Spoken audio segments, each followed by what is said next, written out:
오늘 말씀의 제목은 흔들려도 괜찮습니다 라는 제목으로 함께 말씀을 나누려고 합니다. 벌써 한 해를 마무리하는 12월의 첫 번째 주일입니다. 2020년을 마무리하는 첫 번째 주일입니다. 작년 19년이죠. 19년 12월 첫째 주에 제가 여기서 여러분들에게 부임 인사를 드렸습니다. 딱 1년이 지난 시즌에 제가 다시 조금 더 높은 자리에서 이렇게 여러분을 뵙게 됐는데, 처음 왔을 때 정말 많이 어색하고 정말 많이 어떻게 해야 될까 좀 막막함이 많이 앞섰는데, 그래도 여러분들이 많은 사랑과 또 여러분들이 많이 저를 좋게 봐주셔서 조금씩 잘 적응해 나가고 있는 것 같습니다. 1년이라는 시간을 지나면서 올 한 해를 잠시 돌아보게 됐습니다. 딱 1년이라는 시간이 지난 이 시기에 2020년이 어떤 한 해였을까? 여러분에게도 2020년이 참 어떤 분들은 즐거울 수도 있겠지만 잊지 못한 한 해가 될 것 같습니다. 코로나19라는 질병이 우리의 삶을 뒤흔들어서 우리의 일상이 멈춰지고 크고 작은 부분에서 변화들이 있었습니다. 단순히 일상뿐만 아니었습니다. 우리 신앙생활에서도 여러분도 많은 변화들이 있었을 것입니다. 원하지 않았던 코로나와 함께한 1년의 시간 속에서 저에게 가장 먼저 떠오른 단어가 직면이었습니다.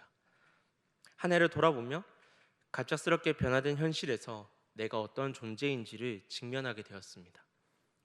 많은 기대감을 가지고 2020년이 시작했습니다. 많은 소망함을 가지고 2020년이 시작했습니다.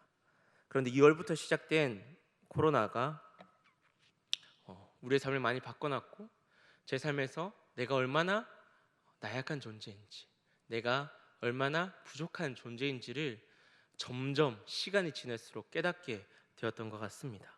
저의 한계에 대해서 올 한 해 많이 직면한 시간들이었습니다.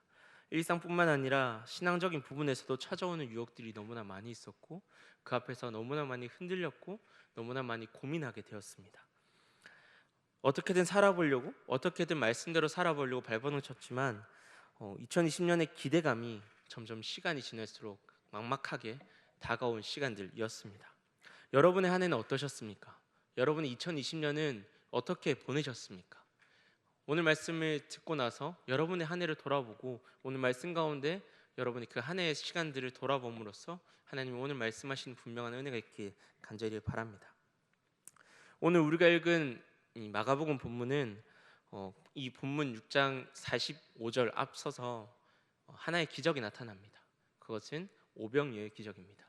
떡 5덩어리와 물고기 2마리로 5천 명을 먹이신 그 기적을 이 오늘 말씀 앞서서 이야기하고 있습니다. 당시 예수님이 따라다녔던 제자들은 생각지도 못했던 기적입니다. 놀라운 기적이죠. 그리고 이 기적을 경험한 이들은 한 가지 기대를 가지고 있었습니다.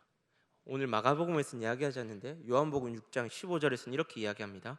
그러므로 예수께서 그들이 와서 자기를 억지로 붙들어 임금으로 삼으려는 줄 아시고 다시 혼자 산으로 떠나가시니라. 예수님을 따라와서 그곳에서 오병이어의 기적을 경험한 이들은 예수님을 통해서 자신의 상황, 자신이 처한 그 환경이 바뀔 것이라는 기대감을 가지고 있었습니다. 그래서 그 기적을 일으키신 이분을 우리가 임금으로 모시자라는 기대감을 가지고 있었습니다. 그 기대감을 표출하고 있었고, 예수님은 그 기대감을 보시자마자 제자들을 오늘 말씀 45절에서 말하는 것처럼 재촉하사 건너편 벳세다로 보내시게 됩니다. 예수님에 대한 그들의 기대감, 이 제자들의 기대감은 어떤 것도 충족되지 않았습니다. 제자들은 예수님을 통해서 자신의 삶이 변하기를, 자신이 더욱더 많은 것을 얻기를 원했지만 예수님은 그들을 오히려 쫓아내셨습니다. 그들은 예수님에 대한 그들의 기대감이 충족되지 않았지만 예수님 말씀하셨기에 벳세다로 향하게 됩니다. 그러던 와중에 자신들이 원하지 않고 생각지 않았던 상황에 직면하게 됩니다. 오늘 말씀 48절에 이렇게 이야기합니다. 바람이 거슬러 와서 앞으로 갈 수 없게 됐다고요. 그들이 노를 저어서 건너편 벳세다로 가야 되는데 자기들이 가려고 하는 방향에 맞바람이 불어오면서 가지를 못하고 계속 거기에 정체하고 있는 것입니다. 그게 언제까지였냐? 오늘 말씀은 밤 4경쯤이라고 이야기하는데 그 시각은 새벽 3, 4시 정도의 시간입니다. 저녁을 먹고 출발했습니다. 한밤중에 출발했다 하더라도 3-4시간이 넘는 시간 동안 바람과 싸우고 있었습니다. 왜? 그들은, 이 제자들은 자신들에게 기적을 보여주셨던 그 예수님 말씀하셨기 때문에 그 길에 순종해서 갔습니다. 그런데 그 가운데 생각지도 못했던 상황에 직면하게 된 것이죠. 자신들이 가로막고 있었던 바람에, 그 광풍에 주저앉아서 그곳에서 앞으로 가지도 못하고 계속해서 노르젓고 있었습니다. 그런데 제자들이 직면한 그 상황에서 제자들은 정작 중요한 것을 놓치고 있었습니다. 그들은 예수님이 그들을 보내셔서 갔어요. 그런데 그 앞에서 바람에 직면했어요. 가지 못하고 그곳에서 어떻게든 가려고, 그 말씀에 순종해서 벳세다로 가려고 노를 젓고 있었어요. 그런데 오늘 말씀 48절에 보면 끝부분에 이렇게 이야기합니다. 바람이 거스르며 제자들이 힘겹게 노젓는 것을 보시고 밤 사경쯤에 바다 위로 걸어서 그들에게 오사 지나가려고 하시매라고 이야기합니다. 예수님의 말씀에 따라서 제자들은 노를 젓고 있었어요. 가려고. 그런데 예수님이 그들을 지나가려고 하십니다. 근데 이 지나가려고 하신다라는 의미는 앞선 신약 이전의 구약에서는 하나님이 나타나셨다라는 의미로 자주 사용됩니다. 출애굽기에서도 그렇고요, 엘리야에게서도 그렇고요. 하나님이 자신을 드러내실 때 하나님이 지나가신다라고도 표현을 합니다. 제자들은 목적지를 향해 가면서 그들을 방해하는 바람이 불어오는 현실적인 어려움들을 겪고 있었습니다. 근데 그 가운데서 그들은 예수님의 말씀에 순종해서 자신들이 할 수 있는 최선을 다했어요. 노르저으면서 더 이상 뒤로 밀려가지 않기 위해서 최선을 다하고 있었습니다. 그런데 정작 그 최선을 다하는 삶에서 중요한 한 가지를 잊고 있었습니다. 하나님이, 예수 그리스도가 그들 가운데 나타나셨는데 그들은 오히려 예수를 보고 유령으로 생각해서 놀랐다라고 이야기를 합니다. 바로 앞서 기적을 경험한 제자들이었습니다. 오병이어의 생각지도 못했던 기적을 경험한 제자들이었지만 예수님이 그곳에, 그 바다 위에 자신들에게 오실 것이라고는 생각지도 못했던 것입니다. 그래서 예수님이 오셨을 때, 예수님이 나타나셨을 때 그들은 유령인 줄 알고 놀랐다라고 이야기합니다. 근데 이들의 모습에 대해서 오늘 말씀 52절에서는 이렇게 이야기합니다. 그 마음이 둔하여 졌음이리라.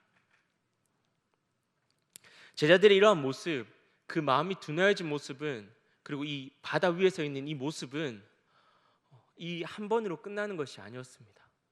이전에 비슷한 모습이 있었습니다.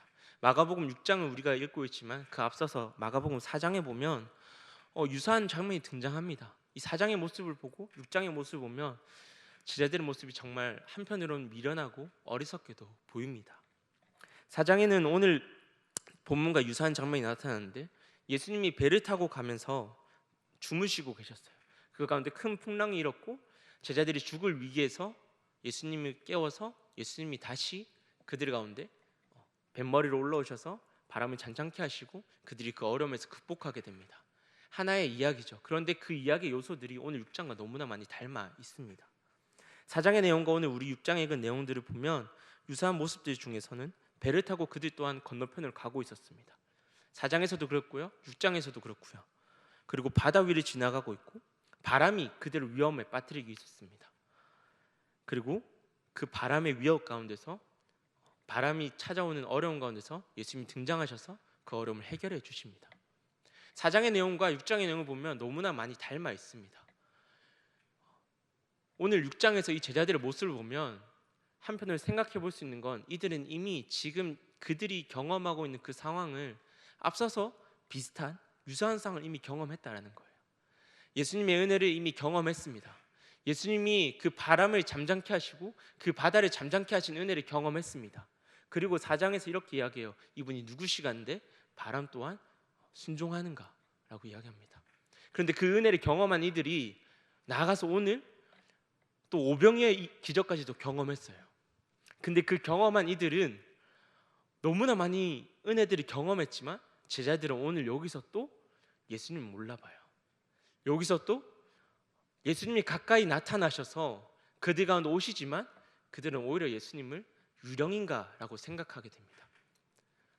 이 모습을 보면 제자들이 참 어리석게도 보입니다. 답답해요. 앞서서 경험했고 비슷한 경험들이 있는데, 그리고 예수님의 은혜를 같이 지내면서 너무 많이 봤는데 왜 또 이들은 또 예수님을 못 알아볼까? 마가복음은 제자도에 대해서 이야기합니다. 제자로서 어떻게 살아가야 될지, 제자로서 살아가는 삶이 무엇인지에 대해서 많이 이야기를 하고 있습니다. 그런데 특별히 오늘 본문에서 볼 수 있는 것처럼 마가복음이 말하는 제자는, 마가가 우리에게 들려주고 있는 제자의 모습은 실패한 제자들입니다. 계속해서 예수님께 꾸짖음을 당하고, 계속해서 그들은 예수님의 말씀을 오인하고 잘못 이해하고, 그렇게 해서 계속해서 실패하는 모습, 계속해서 흔들리고 믿음 없어 보이는 모습들을 마가복음에선 계속해서 보이고 있습니다. 제자들의 이런 답답하고 어리석은 모습은 마가복음이 끝날 때까지 계속됩니다. 이러한 마가복음의 모습, 오늘 우리가 읽었던 6장의 모습, 4장에서도 비슷한 경험을 했던 이 제자들은 마가복음이 끝나는 그 시간까지도 계속해서 예수님을 오해하고 있었고, 예수님에 대해서 잘못 이해하고, 그 믿음이 흔들리고 믿음 없는 모습을 보이고 있습니다. 그런데 이러한 모습은 예수님을 따라다니던 그 시대뿐만 아니라 이 예수님의 말씀을 처음 접하고 있었던 초대교회에게는 상당한 위로가 되었습니다. 특히 마가복음을 기록될 당시의 초대교회는 아직 교회가, 기독교가 공인되지 않았습니다. 계속해서 핍박 가운데 있었습니다. 로마의 핍박 가운데 있었고, 같은 유대인들, 같은 혈종에 있는 유대인들에게 핍박 가운데 있었습니다. 현실적인 고난들이 그들 가운데 직면하고 있었던 거예요. 그들은 단순히 신앙적인 문제뿐만 아니라 예수님을 믿는다는 그 이유 하나만으로 동족들에게 배신당하고, 그리고 로마로부터 당장에 이 종교를 버리고 황제 숭배 사상으로 돌아오라고 압박을 당하고 있었던 시대였습니다. 초대교인들은 단순히 지금처럼 편한 시대를 살아가지 않았습니다. 고통 가운데 더 힘든 시대를 살아가고 있었죠. 근데 그 가운데 그들은 찾아오는 어려움과 고통 가운데서 고민할 수밖에 없었습니다. 왜냐하면 예수님이 다시 오신다고 이야기하셨는데, 예수님이 다시 이 땅에 오신다라고 이야기하셨는데, 그 다시 오신다는 예수님의 재림이 점점 늦어지고 있기 때문이었습니다. 언제 오실지 모르는 두려움에 그들에게 찾아오는 현실적인 두려움은 더욱더 크게 느껴졌습니다. 더욱이 자신들의 신앙을 지켜나가기도 어려운데 이단들은 계속해서 나오고 있었습니다. 믿음을 지키기에 너무나 어려운 시대를 살아가고 있었고, 그들은 믿음 가운데서 흔들리고 있었습니다. 어려운 가운데 속해 있었습니다. 그러한 시대에 이 마가복음에 흔들리고 있는 제자들의 모습은 그들 가운데 위로가 될 수 있었습니다. 왜냐하면 예수님과 함께 살았던 이들도 그렇게 흔들렸기 때문입니다. 예수님과 함께 살았던 이들도, 함께 3년의 시간이 지나왔던 그 제자들도 믿음을 지켜나가기에 더욱더 눈앞에 보이고 경험되어서 더욱더 잘 알 수 있었던 그 제자들도 흔들리고 있었던 겁니다. 마가복음에서 나타나는 그 제자들의 모습은 계속해서 믿음 없음을 꾸짖음 당하고, 누가 높은지를 찾고 있었고, 예수의 말씀을 오인하고 있었고, 심지어는 그 어떤 칭찬도 받지 못했지만 유일하게 칭찬받았던 베드로 또한 예수님을 버리고 도망가게 되는 모습까지 적나라하게 나타나고 있습니다. 마가복음에서 등장하는 이 제자들의 모습은 너무나 많이 실패하고 너무나 많이 나약한 모습이었습니다. 그런데 마가복음은 그것을 가감없이 이야기합니다. 다른 복음서들은 이런 부분을 강조하지도 않습니다. 그런데 마가복음은 유일하게 이것을 강조하고 있습니다. 그래서 마가복음은 초대교회 복음서들이 가장 먼저 쓰였던, 복음서들 중에서 가장 먼저 쓰였던 마가복음은 그 시대를 살아가는 이들에게 먼저 이야기합니다. 얘들아, 괜찮아. 너희들이 지금 직면한 그 현실 속에서, 그 현실의 아픔과 고통과 너희가 직면한 그 고난 가운데서 너희가 흔들리고 있지만, 너희의 믿음이 지금 흔들리고 있지만 얘들아, 괜찮아. 어떻게 보면 그 흔들리는 게 당연한 거야. 나약할 수밖에 없어. 예수님이 직접 보고 그 기적을 경험했던 그들도 흔들렸는데 너희가 흔들리지 않을 수 있겠니? 너희가 흔들리는 건 당연한 거야. 그래, 얘들아, 흔들릴 수 있어. 괜찮아. 다만 마가복음은 그 흔들림 가운데서 제자들이 넘어지는 그 삶에서 마가복음이 이야기하는 것은 그 가운데서 그 흔들림을 인정하지만, 사람의 나약함을 인정하지만 그 모습을 정당화하지는 않습니다. 그 모습이 옳다라고 이야기하지 않습니다. 마가복음은 제자들의 모습, 예수님에게 믿음 없음을 꾸짖음 당하고 계속해서 예수님한테 혼나지만 이 제자들은 포기하지 않습니다. 마가복음 계속해서 그 모습을 보여주고 있습니다. 제자들이 예수님한테 혼나고 그리고 자신들이 부족함을 예수님한테 지적당하고 무너지고 있었지만 그럼에도 불구하고 그들은 계속해서 갑니다. 예수님을 따라가요.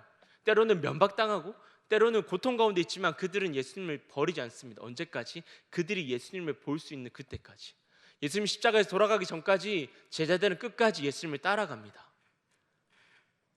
마가복음에서 보이는 이 제자들의 모습은 당시에 이 초대교회의 이 공동체의 그리스도인들을 위로하는 모습이면서 동시에 그들 가운데 한 가지의 메시지를 던져주고 있습니다. 그들을 위로하면서 한편으로는 그들의 삶의 어려움과 고통과 흔들림 속에서 그것에 머물러 있지 않도록 이야기하는 것입니다. 흔들릴 수 있어요. 그리고 때로는 하나님에 대해서 질문을 던지고 때로는 내 신앙이 너무나 많이 흔들릴 수 있어요. 신앙을 버리고 싶은 순간이 생길 수도 있어요. 그런데 마가복음에서 제자들은 버리지 않았어요. 끝까지 갔어요. 예수님이 죽으시는 그 순간까지 그들은 계속해서 갔어요. 끊임없이 그 길을 놓치지 않고 예수님을 따라갑니다. 그래서 마가복음을 읽는 공동체는 다시 한번 생각해 볼 수 있어요. 그들이 연약해서 넘어지고 무너지지만 그 길을 포기하지 않아야 된다는 것을 말이죠. 오늘 말씀은 단순히 그 초대교회 1세기의 초대교회만을 향하지 않습니다. 오늘 우리 이 시대를 살아가는 우리에게 동일하게 말하고 있습니다. 우리가 직면하는 현실들이 너무나 많잖아요. 특별히 코로나19가 찾아온 이 시대에 여러분들 얼마나 많이 믿음 가운데 살아내셨습니까? 여러분의 1년을 돌아보시면 여러분은 과연 하나님 앞에서 내가 정말 잘 살았노라라고 이야기하실 수 있겠습니까? 저는 쉽지 않을 것 같아요. 저는 힘들 것 같아요. 근데 오늘 말씀은 이야기합니다. 흔들릴 수 있어. 너의 신앙이 흔들릴 수 있어. 근데 괜찮아. 흔들릴 수 있어. 포기하지 마. 괜찮아. 라고 이야기하는 것입니다.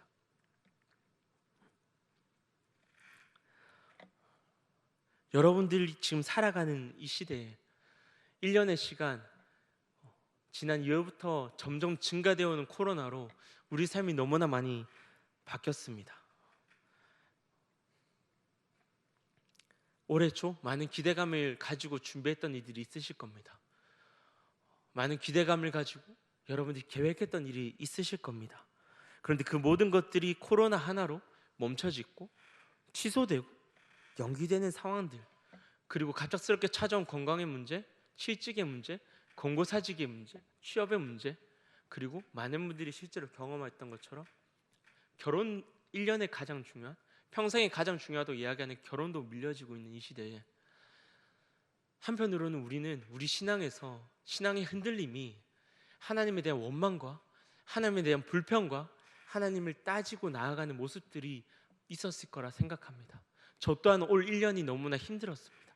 다 말할 수 없지만은 찾아오는 고난 가운데 앞에서는 애써 담담한 척 이야기했지만은 하나님께 끊임없이 물었습니다. 도대체 왜 나에게 이런 시련을 주십니까? 도대체 무엇 때문에 이렇게 힘들게 하십니까?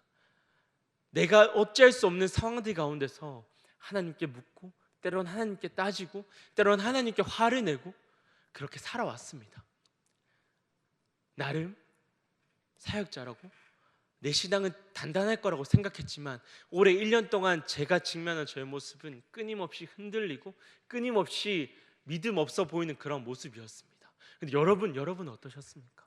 여러분도 이런 모습들 가운데서 과연 여러분도 내가 잘 살았노라고, 나의 믿음은 단단했노라고, 나는 흔들리지 않았노라고 이야기하실 수 있겠습니까? 예수님과 함께 살았던 제자들도 흔들렸어요. 그런데 오늘 말씀이 이야기합니다. 흔들려도 괜찮다고요. 우리는 흔들릴 수 있는 나약한 존재라고요. 다만 오늘 말씀은 이야기합니다. 그 흔들림 안에서 머물러 있지 말라고요. 흔들릴 수 있는데 그렇다고 해서 그 삶의 모습들의 흔들림 가운데서 그냥 그렇게 살아가지 말라고요. 제자들은 끊임없이 그들의 믿음이 흔들리고 지적당하고 그들의 믿음이 잘못됐다라고 이야기 들었지만 그들은 그곳에서 멈추지 않았습니다. 그들이 알고 있는 한, 그들이 따라갈 수 있는 한, 예수님이 죽으시는 그곳까지 따라갔어요. 그 현실에 많은 어려움들이 찾아온다 할지라도 따라갔어요.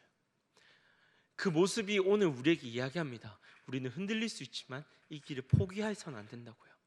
우리가 이 흔들림을 그냥 나는 나약하니까, 제자들도 그랬는데 당연히 흔들린 게 당연하지, 그렇게 인정하고 그냥 그렇게 머물러 있지 말라고요. 인정하고 머물러 있는 것은 자기 합리화이며 신앙의 교만입니다. 우리는 흔들리기 때문에 다시 주님 앞에 나아가야 됩니다. 우리는 흔들리기 때문에 이 흔들림 가운데서 머물러 있는 것이 아니라 다시 시작해야 됩니다. 그것을 가장 잘 한 사람이 베드로였습니다. 우리는 우리 삶의 모습들, 여러분이 직면한 일련의 모습들 가운데 여러분의 나약한 부분들, 흔들리는 신앙의 모습들을 분명히 보았을 것입니다. 말씀 생활을 한다 하지만 제대로 하지 못하고, 기도 생활을 한다 하지만 기도 생활을 하지 못하고, 큐티를 한다 하지만 점점 말씀과 멀어지고 그냥 아무 일 없으니까, 내 삶에서 그냥 그렇게 시간들이 흘러가니까 하나님 없는 것처럼 살아가는 그런 모습들이 우리 가운데 여과 없이 느껴졌을 것입니다. 근데 그 가운데서 우리가 인정해야 될 것은 나의 나약함입니다. 흔들릴 수 있는 나의 신앙을 하나님 앞에 겸손하게 내가 나약함을 인정해야 합니다. 오늘 말씀은 제자들의 믿음 없음과 실패하는 모습을 보여주면서 우리를 위로함과 동시에 우리가 나약한 존재라는 것을 인정하도록 요청합니다. 사람이니까 연약하다, 죄인이니까 연약하다라는 수준의 그러한 교리적인, 그러한 원론적인 말이 아니라 여러분 삶에서 직면했던 그 흔들리는 신앙의 모습들이 인정하라는 것입니다. 여러분이 흔들릴 수 있음을 인정하라는 것입니다. 여러분이 직면했던 그 흔들림 가운데서 이제는 머물러 있지 말고 나오라고까지 이야기합니다. 내가 직면한 연약한 모습을 인정하는 것은 쉽지 않습니다. 그 직면한 연약함은 나의 약점이 될 수 있고 나의 드러내기 어려운 부끄러움과 치부일 수 있습니다. 그런데 우리는 그것을 드러내야 됩니다. 인정해야 됩니다. 요한복음 21장부터 21장 15절에서 24절은 그 자신의 나약함을 인정하고 예수께 나아갔던 베드로의 모습을 보여줍니다. 이 모습은 예수님을 버리고 예수님을 부인하고 고기 잡고 있던 베드로에게 부활하신 예수님이 찾아와서 물으신 장면입니다. 네가 나를 사랑하느냐? 베드로는 대답합니다. 네 주님, 내가 주님을 사랑하는 줄 주님께서 아십니다. 3번에 이어서 질문과 대답이 동일하게 이어져 나갑니다. 예수님을 자신을 배신하고 자신을 부인하고 떠났던 베드로를 찾아오셨습니다. 이 예수님의 등장만으로도 베드로는 부끄러움과 직면해야 됐습니다. 자신이 예수님을 버렸던 그 모습, 그 부끄러움, 자신의 추악하고 어떻게 보면 죄라고 생각할 수 있는, 외면하고 싶었던 그 흔들리는 모습들을 앞에 직면해야 됐습니다. 근데 베드로는 거기서 도망치지 않았습니다. 그렇게 찾아온 예수님이 물으십니다. 내가 나를 사랑하느냐? 예수님 물으실 때 예수님은 이 사랑에 대해서 아가파오라는 동사를 사용하십니다. 이 단어는 예수님이 제자들에게 보이셨던 그런 전적인 사랑, 대가 없는 사랑을 뜻합니다. 그렇게 물으시는 거예요. 내가 너에게 보여줬던 그 사랑대로 네가 나를 사랑하느냐? 라고 물으십니다. 근데 베드로의 대답은 내가 주님을 사랑하는 줄 주님께서 아십니다 라고 할 때 이 베드로가 사랑한다, 내가 주님을 사랑한다 라는 이 말은 필레오라는 동사를 사용합니다. 이 단어는 친구 간의 우정을 표현할 때 사용한 단어입니다. 예수님 물으십니다. 내가 나를 사랑하느냐? 내가 너에게 보였던 그 모습대로, 내가 그렇게 희생하고 내 모든 것을 버렸던 그 모습 그대로 네가 나를 사랑하느냐라고 질문을 던지십니다. 근데 베드로는 대답합니다. 주님, 나는 주님께 필레오의 사랑밖에 못하겠습니다. 여러분은 어떻게 대답할 수 있겠습니까? 예수님이 찾아오셔서 내가 너에게 주었던 그 사랑 그대로, 내가 너에게 보여줬던 그 사랑으로 나를 사랑할 수 있겠느냐라고 물으신다면 여러분은 어떻게 대답할 수 있겠습니까? 여기서 베드로는 자신의 한계를 인정합니다. 여기서 베드로는 자신의 한계를 인정하고 예수께 고백합니다. 주님, 당신이 나에게 말씀하시지만 나는 필로의 사랑밖에 할 수 없다라고요. 자신이 버린 예수님이 눈앞에 찾아와서 물어보십니다. 자신이 이미 실패했고 도망쳐서 그곳에 와 있었던 베드로였습니다. 그곳에서 다시 예수님 물어보시는 거예요. 내가 너에게 보여준 그대로 사랑하겠느냐? 그런데 베드로의 대답은 아가파오가 아닌 필레오였습니다. 이 필레오는 자신이 할 수 있는 최선의 모습이었던 겁니다. 자신이 사랑할 수 있는 최선의 표현이 베드로는 필레오였습니다. 예수님은 아가파오로 물어보셨지만 베드로는 필레오라고 대답할 수밖에 없었습니다. 왜냐? 그가 이미 예수님을 배신하고 버린 적이 있기 때문에요. 부끄럽고 염치 없지만 베드로는 자신의 실패를 인정합니다. 자신의 연약함을 인정합니다. 자신이 예수님을 버렸던 그 삶을 인정합니다. 그렇기 때문에 그는 아가파오라고 대답할 수 없었습니다. 주님께서 나에게 당신이 보여주신 아가파오의 그 사랑으로 사랑할 수 있냐고 물으시지만 주님 하시지 않습니까? 나도 할 수 있다고 생각했지만 결국 나도 당신을 버렸습니다. 그런데 내가 할 수 있는 것은 이 필레오의 사랑밖에 없습니다. 당신 나에게 아가파오를 원하시지만 주님, 난 도저히 할 수 없습니다. 예수님은 2번이나 묻습니다. 네가 나를 아가파오의 사랑으로 사랑할 수 있냐? 근데 베드로는 계속해서 대답해요. 주님, 나는 필레오의 사랑으로밖에 대답할 수 없다고. 필레오의 사랑밖에 할 수 없다라고요. 그 질문의 마지막으로 예수님이 마지막에 질문하십니다. 그렇다면 베드로야, 네가 나를 필레오의 사랑으로 사랑할 수 있겠느냐? 우리말 번역에서는 사랑할 수 있겠느냐, 네가 나를 사랑하느냐라고 이야기하지만 원 본문에서는 마지막 예수님의 질문이 필레오로 바뀝니다. 계속해서 아가파오의 사랑을 물어보셨지만 베드로는 계속해서 필레오로 대답했고, 예수님은 그 베드로에게 마지막으로 질문하실 때 그렇다면 네가 나를 필레오의 사랑으로 사랑할 수 있겠느냐? 그 마지막 질문에도 베드로는 동일하게 예수님, 내가 주님을 사랑하는지, 내가 주님을 필레오의 사랑으로 사랑할 수밖에 없는 것을 주님께서 아십니다 라고 고백합니다. 예수님이 질문을 바꾸십니다.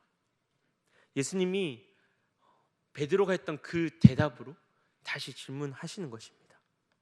자신의 나약함, 자신의 부끄러움, 예수님을 버렸던 그 피하고 싶은 현실이 눈앞에 왔고 자신에게 예수님이 다시 물으시는 겁니다. 베드로에게 다시 예수님 물으시는 겁니다. 네가 나를 사랑하느냐? 그렇다면 내 양을 먹이라고요. 네가 나를 아가파오에 사랑하느냐? 근데 베드로는 자신의 한계를 철저히 인정합니다. 예수님이 다시 찾아오셨기 때문에 자신이 할 수 있다라고 이야기하지 않아요. 예수님 보여주셨던 그 사랑을 내가 할 수 있다라고 이야기하지 않아요. 자신의 한계를 인정하고 예수님께 이야기하는 거예요. 주님, 내가 이미 그거 실패했는데 내가 어떻게 그걸 할 수 있겠습니까? 내가 할 수 있는 것은 필레오의 사랑밖에 없습니다. 그렇게 대답하는 베드로에게 예수님 말씀하신 거예요. 그럼 네가 할 수 있는 그 사랑으로 나를 사랑할 수 있겠느냐? 예수님이 질문을 바꾸시는 겁니다. 예수님이 이제 그에게 할 수 있는 것을 다시금 물어보시는 겁니다. 예수님은 베드로에게 이렇게 물으시면서 이야기하시는 겁니다. 내 양을 먹이라고요. 다시 베드로를 부르시는 겁니다. 직면했던 그 현실 속에서 두려움과 공포와 때로는 고난과 어려움에 직면했던 그 베드로에게 이야기하시는 겁니다. 다시 나를 따라오라고요. 다시 내 양을 먹이고 내 양을 치라라고요. 모두가 따르고 싶고 닮고 싶어하는 아가페의 그 사랑을 우리가 과연 할 수 있을까요? 저는 못할 것 같아요.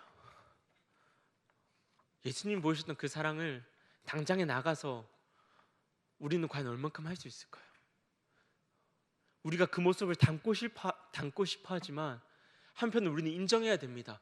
우리가 인간이기에, 내가 끝없이 나약한 존재이기에 그 모든 것을 똑같이 따라할 수 없다라는 것이요.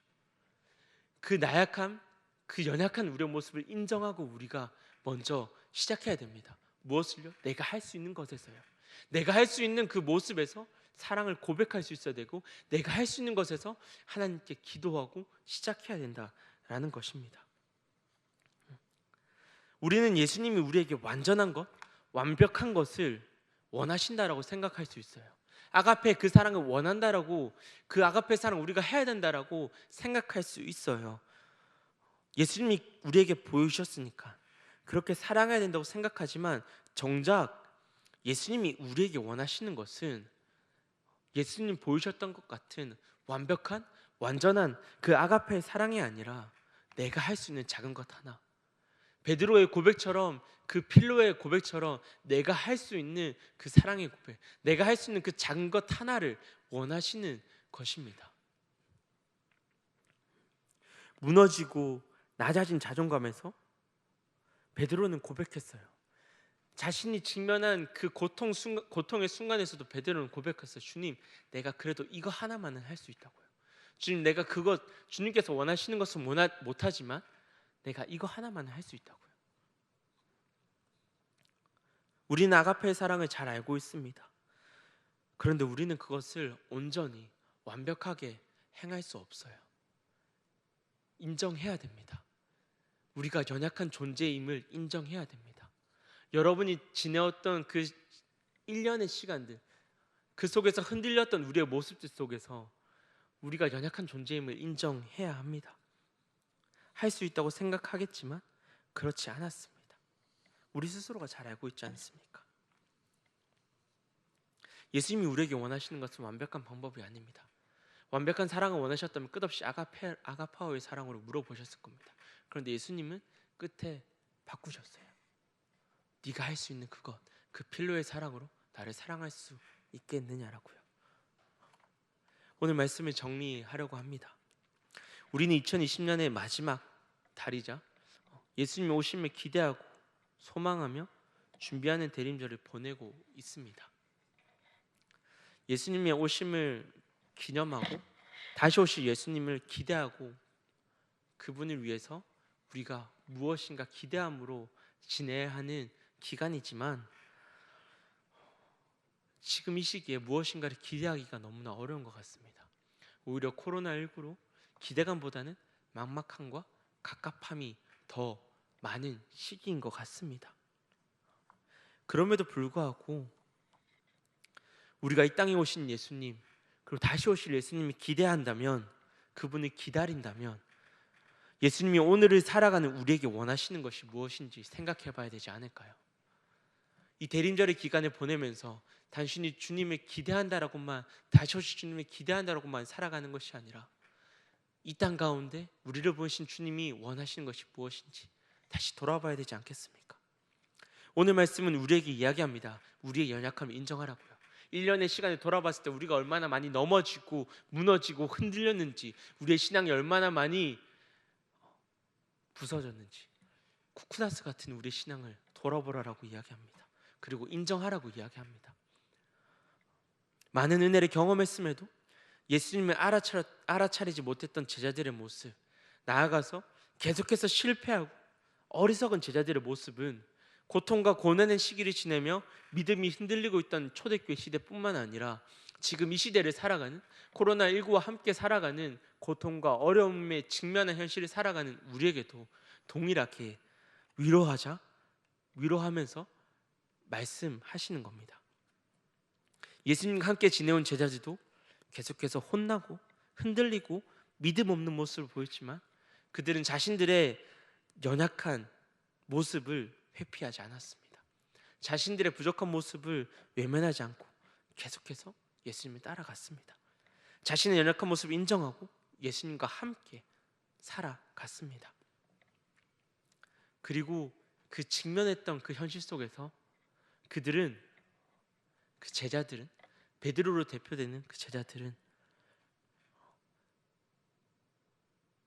자신들이 할 수 있는 것을 고백했습니다.